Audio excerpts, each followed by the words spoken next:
சிறுதானியங்களை கஞ்சியாக காய்ச்சி உங்கள் வீட்டில் நீங்களே வந்து இந்த சிறுதானியத்தில் நம்ம ரொம்ப சாதாரணமாக பயன்படுத்தக்கூடிய திணை, கம்பு, வரகு, சோளம், குதிரைவாலி, சாமை, இந்த மாதிரி பனிவரகு, இந்த தானியங்களை வந்து நல்லா 1-2 உடைச்சி குழைய வேக வச்சு அரைச்சி அப்படி கொடுக்கலாம். இல்லை இந்த சிறுதானியங்களினுடைய மாவு கிடைக்கிறது, அந்த மாவுகளை கலந்து அதில் கஞ்சி செய்யலாம்.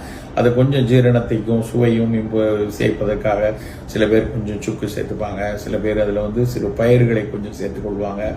இப்படித்தான் என்று இல்லை, இதைத்தான் சேர்க்கணும் இப்படித்தான் இல்லை, கூட கொஞ்சம் அதை சுவை கூட்ட வேண்டும் என்பதற்காக கொஞ்சம் பயிர்கள், லெக்யூம்ஸ் அதெல்லாம் கொஞ்சம் சேர்த்துக்கொள்ளலாம். புரதச்சத்து நல்லா வேணா கொஞ்சம் சுவையாக சேர்த்துக்கொள்ளலாம். அதுக்கப்புறம் மற்ற பாதாம் பருப்பு, நிலக்கடலை, உளுந்த வறுத்து சேர்த்துக்கிறது, இப்படி சுவைபட அந்த கஞ்சியை செய்து அதை வந்து இந்த காலத்தில் வீட்டில் எல்லாருக்கும் கொடுத்து பழக்கணும்.